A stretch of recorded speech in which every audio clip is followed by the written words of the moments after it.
Hi friends, मैं प्रविंदर कारी। Friends, आज की हमारी गेम डॉटमन टूर्नामेंट की है। यहाँ नो कैसलिंग मास्टर्स टूर्नामेंट खेला जा रहा है। फाबियानो क्रुआना और व्लादिमीर क्रेमिक। ये गेम बहुत ही शानदार रही। E4 के साथ यहाँ फाबियानो क्रुआना ने शुरू किया। व्लादिमीर क्रेमनिक ने यहाँ सिसिलियन से रिप्लाई दिया C5। याद रखें कि ये नो कैसलिंग टूर्नामेंट था।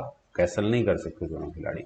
Knight f3, d6, d4, c takes d4, knight takes d4, knight f6, knight c3, then g6। अगर ये कैसल टूर्नामेंट होता तो सिसिलियन ड्रैगन की तरफ ये गेम ट्रांसपोज होती हुई नजर आ रही है। Bishop e3, then bishop g7, f3, then h5। Bishop आया c4 स्क्वायर पर, देन हुआ h4, h1 पुश आगे किया गया, किंग गया f2 स्क्वायर पर, देन नाइट c6। और फ्रेंड्स, यहाँ इस पॉइंट पर नाइट d5 बेस्ट ऑप्शन है। लेकिन नाइट टेक्स c6 करने के बाद सी फाइल में यहाँ एक पॉन आ चुका है ब्लैक का, बी टेक्स c6, देन हुआ e5। काफी इंटरेस्टिंग ऑप्शन है। यहाँ पॉन लिया जाए या डी पॉन को आगे पुश किया जाए, या फिर ओ सॉरी, यहाँ नाइट को हटाना होगा। नाइट आइदर ऑन h5 और h7 दोनों स्क्वायर्स पर यहाँ जा सकता है। खैर, डी टेक c5 के ऑप्शन को चुनना ही पड़ा है यहाँ पर व्लादिमीर क्रेमनिक को। लेकिन उसके बाद हुआ queen takes d8 with check. King takes d8 होने के बाद पॉन एक्सचेंज हुआ बिशप टेक्स f7 करके। यहाँ पर ई फाइल में अपना पॉन दिया वाइट ने और f7 पॉन को लिया फाबियानो ने। लेकिन ऐसा करने के बाद बेनिफिट क्या हुआ? बेनिफिट हुआ यहाँ ई फाइल में ब्लैक के पॉन्स डबल हो चुके हैं।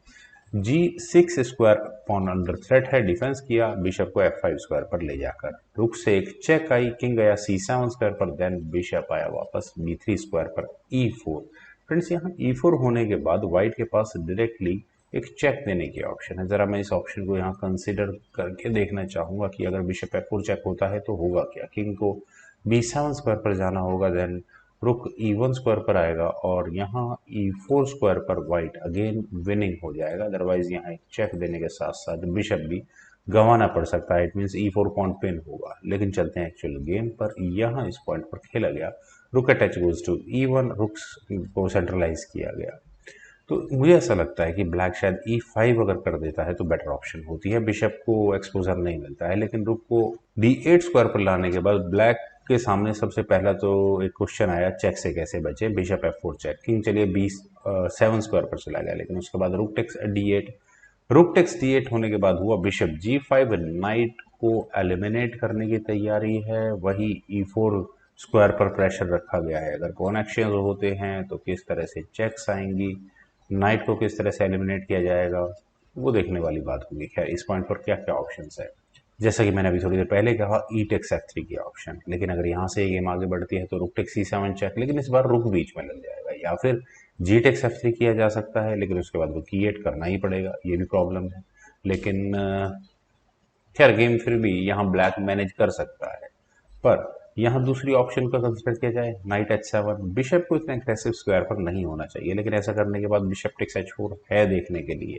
जी पॉन आगे पुश होगा, बिशप को वापस g3 स्क्वायर पर ही आना होगा, या फिर बिशप टेक्स c7 किया जा सकता है। लेकिन ऐसा करने के बाद रुक से डायरेक्टली चेक आएगी, रुक बीच में लग भी गया, देन बिशप से चेक दे देते हैं, फिर रुक एक्सचेंज करने ही पड़ेंगे। खैर, कुल मिलाकर मुझे सभी कंडीशंस में वो यहाँ व्हाइट बेटर नजर आ रहा है। खैर, ब्लैक ने यहाँ पहले अपने रुक को d4 स्क्वायर पर लिया। d4 स्क्वायर पर क्यों लिया है? ताकि h4 पॉन को बचाया जा सके। अगर व्हाइट h4 पॉन के लिए जाता है तो e pawn push, discovered check and bishop खत्म हो चुका होगा। नाइट a4, नाइट के a4 स्क्वायर पर आने के बाद क्या इरादा है? यहाँ एक चेक तो नजर आ रही है, और क्या किया जा सकता है? बिशप की एंट्री भी काफी डेंजरस हो सकती है, लेकिन देखते हैं। नाइट d7 ताकि चेक आ ही ना पाए। वेल, ठीक है ये भी। जैसा मैंने कहा, बिशप टेक्स h4 नहीं हो सकता, e3 चेक, डिस्कवर्ड चेक होगा। दूसरी ऑप्शन है बिशप टेक्स e7 की, लेकिन बिशप टेक्स e7 करके शायद अभी उतना कोई बेनिफिट नहीं होने वाला, क्योंकि पहले रुक d2 चेक तो खेला ही जाएगा। रुक बीच में लग भी गया, रुक एक्सचेंज हो जाएंगे, देन ई टेक्स f3 चेक होगा। ऐसा लगता है कि यहाँ से गेम काफी हद तक इक्वलाइजर की तरफ ही जाएगी। लेकिन चलते हैं गेम पर जो यहाँ खेली गई थी। यहाँ खेला गया पहले c3, रुक को अनस्टेबल किया गया। तो फ्रेंड्स, बहुत ही अच्छा मूव है। e3 चेक कैसा वर्क करता है? यहाँ से दो ऑप्शन है, आइदर बिशप टेक्स e3 और king takes e3। King takes e3 मुझे नहीं लगता खास ऑप्शन होगी, क्योंकि रुक से दोबारा चेक आएगी। लेकिन बिशप टेक्स c3 बहुत बेटर है, रुक को हटाना ही होगा। रुक जाएगा d6 जैसे कि सी स्क्वायर पर, यार चलते हैं गेम पर। यहाँ रुक D6 स्क्वायर पर पहले ब्लैक ने लिया, लेकिन उसके बाद हुआ F टेक्स E4।